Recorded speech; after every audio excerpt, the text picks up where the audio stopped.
Hey everybody, thanks for stopping by to check out my video here on Arena Hacks. My name is Kyle and I like just doing all kinds of fun budget decks, just regular fun decks that are just fun to play, and all kinds of neat stuff like that. Growing your account, building up your collection on MTG Arena, tips and all kinds of stuff like that on this channel. So if you like any of that kind of stuff, hit that subscribe button down there. And as for today, we're going on to Tergrid's Dungeon. This is something where I really wanted to use the, where's the guy? Okay, Tome of Annihilation.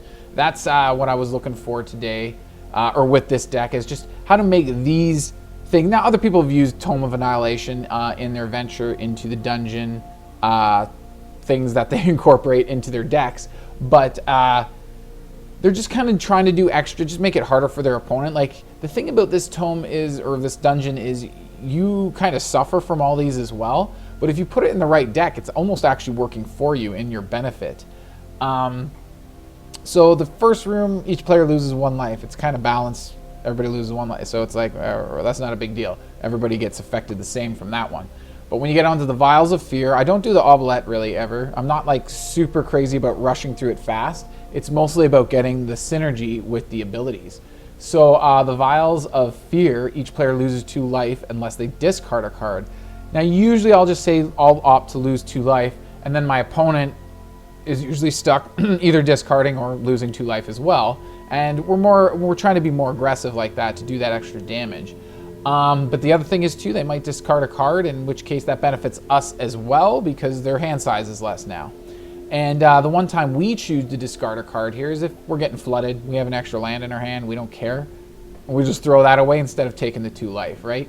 The Sandfall Cell, that's the neat one, because each player loses 2 life unless they sacrifice a creature, artifact, or land. Now in this deck I do have Eyetwitches, I have these ETB triggers with these 2 creatures, and once they're done with their ETBs, they don't mean much to us after that, so we can sacrifice them. It's all good, we don't care. So to get back to this, yeah, for that Sandfall Cell there, yeah, we'll just sacrifice a creature. If we've got Bastion of Remembrance on the field, we start getting Bastion triggers from it too. So that's just really great. And then again, our opponent's either sacrificing something or losing that life. So either we're getting close to beating them, or they're just taking that other kind of penalty from sacrificing something. They're losing something. And then, of course, that last Cradle of the Death God at the bottom there, that's just awesome. Speaks for itself. You get a 4/4 legendary God horror creature token with Death Touch. Pretty freaking great. So that's what we're focusing on most in this deck, is doing that. So to synergize with it, I put in Tergrid, God of Fright. That lantern on its own is such a powerhouse. Not to mention you get Tergrid on and you're starting to go through that Temple of that Tome of Annihilation. It's a dungeon, Tome of Annihilation. Anyways, so yeah, if your opponent chooses to discard a card for that first step, or if they choose to sacrifice something on that second one, either way you're getting to take control of it if you have Tergrid on the battlefield. And the thing about venturing in the dungeon, it's something we kind of do regularly throughout the game. So early game, because Tergrid's 5 mana, so early game we usually don't have Tergrid out, and we're not getting that ability to steal our opponent's stuff. So we're still getting value from that, from going through that dungeon. We're still draining their life, making them sacrifice or discard, and it just works out to our benefit anyways. But when we get Tergrid out, that just gets crazy and it turns into a total win con real fast. Tergrid's Lantern, that's just awesome. Forcing them, of course they go together real well. You've got that life loss that's very similar to that Tome of Annihilation. It's either you choose to lose life or you sacrifice. This one kind of does those 2 rooms all in one. You either sacrifice any of a non-land permanent, or you discard a card, or 3 life. Right, so it gives them all those options. And of course with Tergrid, whenever our opponent discards or sacrifices a permanent, we get to take control of it. So for venturing into the dungeon, we have the Elderfang Blade, I guess. I actually tried to pronounce it this time. But it's a 2/2, a 3-mana 2/2 with Death Touch, and whenever this guy deals damage to a player, we get to venture into the dungeon. So he makes a great blocker, and if we do have an ability, the opportunity to get a good easy attack in with this guy, then we get to venture into the dungeon as well, which is actually really cool, and it helps get us through that Tome of Annihilation. Bastion of Remembrance, because of all that sacrificing we're doing and everything, with just to help dig for cards with Village Rites. So we've got 4 copies of that to sacrifice our Eyetwitch, Acquisition Expert, and Elderfang Disciple. So it's like, why not have Bastion in there? We're doing all this sacrificing. We've got Deadly Brew here that helps go with Tergrid because our opponents have to sacrifice something. So again, that Bastion of Remembrance can just be another win con. This isn't necessarily a Witherbloom deck. It does have some Witherbloom elements in it. But yeah, this Bastion is definitely what helps tie that together. Probably the only, other than this Temple here, which could easily be swapped out, that's probably the only non-rotation proof card in this deck. I mean, this is Kaldheim, so Village Rites is still good. Yeah, there's a lot of new cards and Strixhaven. So yeah, it's really just Bastion of Remembrance is about the only thing that's gonna rotate out of this. And to be completely honest, I would think some more sacrifice synergy, something like, kind of want to say Rankle, but it's gonna rotate too. Something similar to that. Oh, there's a creature that when you a cleric, when you play it, all players have to sacrifice a creature, so you can choose to sacrifice that creature himself or one of your other creatures. That's something, and it's 3 mana, so a 3 mana 3/1, so it would go in this spot very well.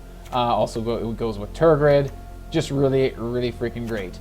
So we've got Deadly Brew. Again, as I mentioned, we do make our opponent sacrifice something. We also may sacrifice something. Each player sacrifices a creature opponent. Yeah. So okay, so we do have to, but if we don't have a creature on the battlefield, then we don't get to do the second part of this, which is actually bringing something out of the graveyard into our hand. So, and it has to be a different creature than the one we sacrifice. Only if we sacrifice a creature. And it doesn't give us the option, so like I said, we can, only if we don't have creatures do we ever not sacrifice our own creature to this. But our opponent sacrifices one, we get to, if we got Tergrid, great. Take control of it, all that stuff. Fate's Reversal, more venture into the dungeon to help get that going. Also get some of our stuff out of the graveyard. They become cannon fodder once we play them. So we get them back out of the graveyard, get their ETB triggers once again.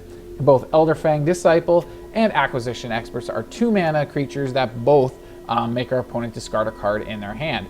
Elderfang Disciple just straight up says that. You make them discard. They choose which card it is. 2 mana 1/1 and done. Acquisitions Expert, 2 mana 1/2. When this guy enters the battlefield, your opponent shows you a number of cards in their hand equal to your the number of creatures in your party. So in this case, this guy's a rogue, so it counts as 1 if he's the only creature in our party. We do have a cleric here. This guy's also a rogue, but that's the same as Acquisitions Expert. So yeah, it's just rogue and cleric, so it'll only ever be 2. So if we have the Disciple out already, then we can play this guy and we'll get it for 2. Now, we still only discard 1, but our opponent just has to show us 2 cards. So we get a little bit more options that way. Otherwise, even if you just play him on its own, it's basically the same as an Elderfang Disciple, except it's a 1/2 instead of a 1/1. Bonus. Village Rites, I briefly went over that. We all know what it does. 1 mana, instant speed, sacrifice your own creature, and draw 2 cards. Great to get some value of your creature if your opponent is about to shoot it down with something, some kind of spell of their own. Eyetwitch, everybody knows Eyetwitch as well. 1 mana, 1/1 flying bat, Eyebat, and when it dies, you get to learn. So one I did miss there is this guy, because he is all about the Tome of Annihilation. When I hover over him, I don't have to right-click to get to the Tome of Annihilation. It's just right there. And he's so far the only card I've found which mentions a specific dungeon rather than just saying whenever you're done a dungeon. It says whenever you're done this exact dungeon, right, you get to do this. So yeah, when he enters the battlefield, if you haven't completed this dungeon yet, you return him to your hand and then you venture into the dungeon. So then you either start your dungeon or you go into the next room. So the more mana you have, you can just keep playing him and he keeps bouncing back to your hand. You can venture as many times as you have mana in a turn.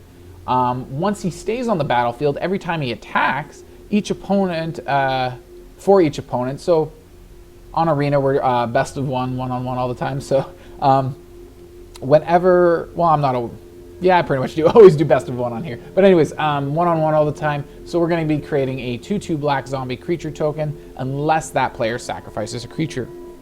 So again, we're working with Tergrid every time this guy attacks. a big 5/5. That's scary for our opponent to deal with on its own. But then they have to sacrifice something or let you get a token. Attacks for each.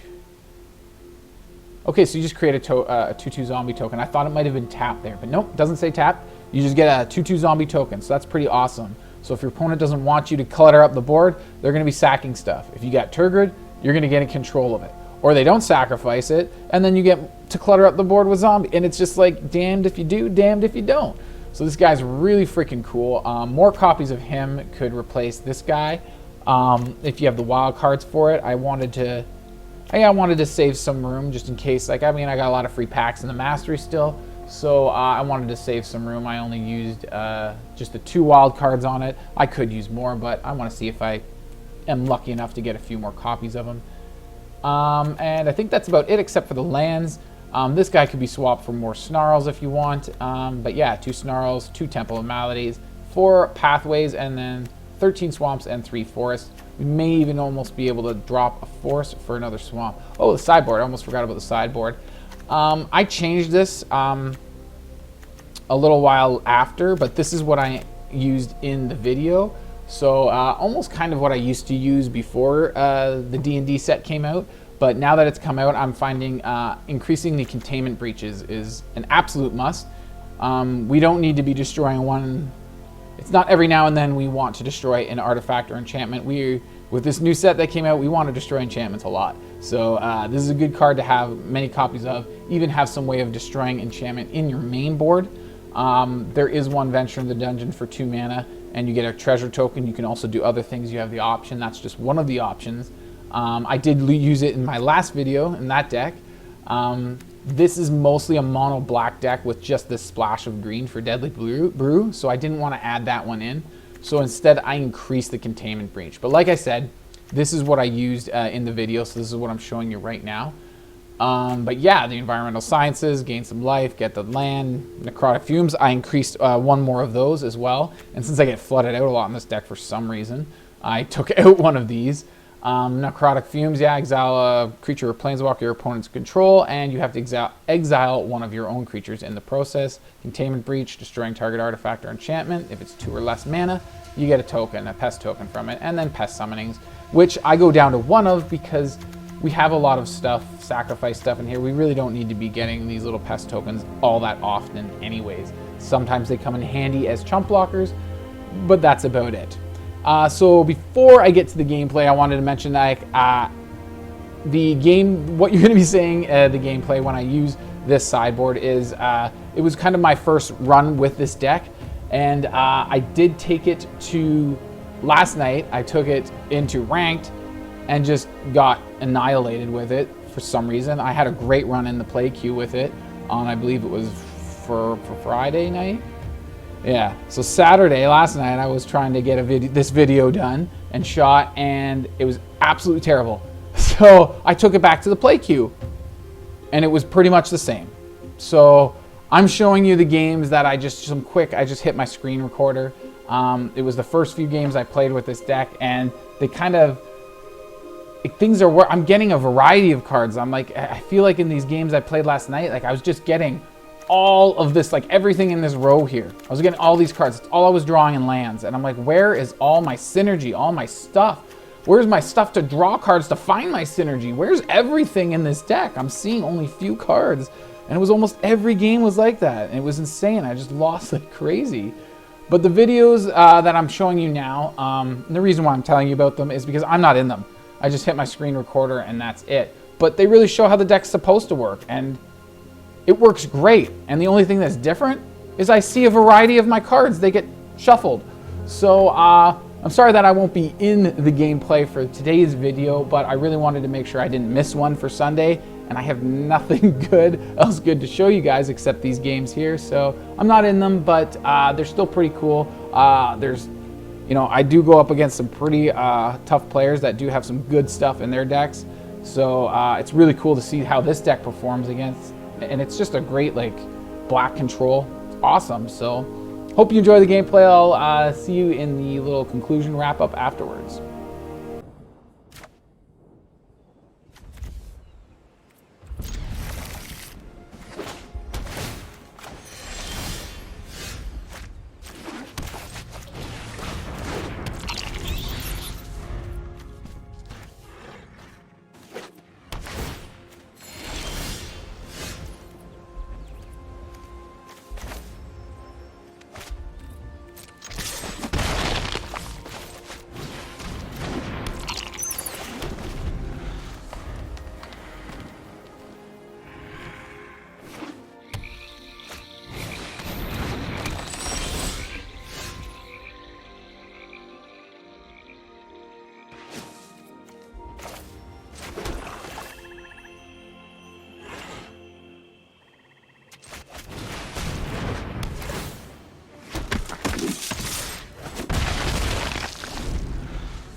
Time to focus. I got a job to do.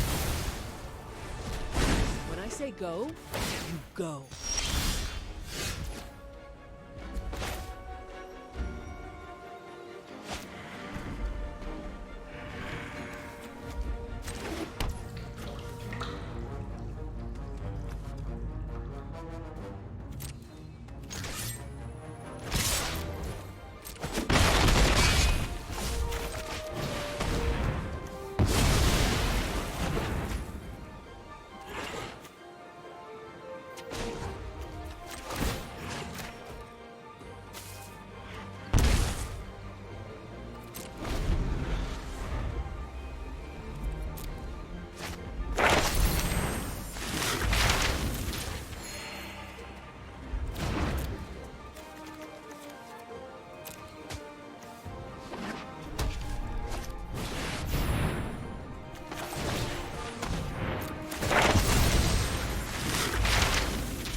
Stay on the trail.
Your head out here.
dogs, are ya?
You cannot run or hide.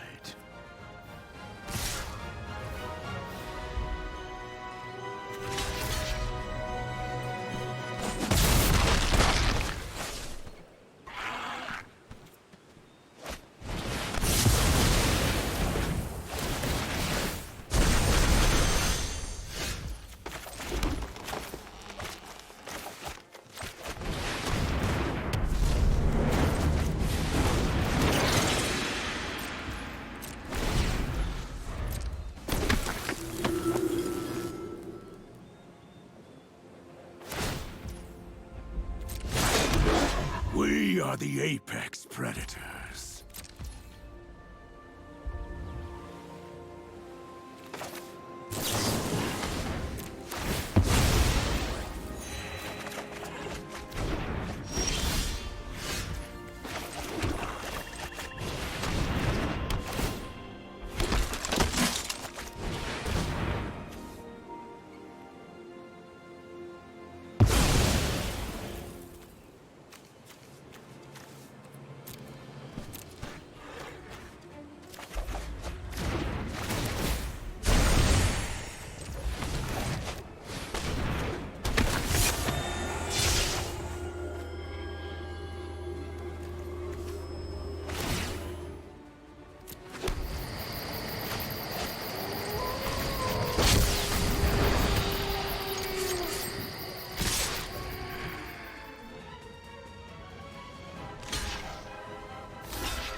Okay, so there it was. Again, sorry I didn't get to join you guys for the gameplay today, but I did explain what that was all about. If you guys want to see any of those videos, it's just a lot of me cursing at wizards and the programming of the game. If you want to see that, I can upload it for you guys. So let me know in the comments. If one or two of you do say you want it, I will upload it. And I don't know, you guys can watch me get very angry. But other than that, what do you think about this build? I will be putting 2 lists on here. I will be uploading the list where I change this sideboard. I also substitute this guy for those creatures I was telling you about when they enter the battlefield. All players have to sack a creature. So same mana cost, and it's a 3/1. So I did make those changes to it before I played last night. So let me know what you guys think of the deck list, what you think of the deck, the idea, what I'm trying to do with it. And yeah, let me know what you think of the shuffler too. Hit that thumbs up if you like the video. Please subscribe if you haven't already, and I'll see you guys at the next video. Cheers.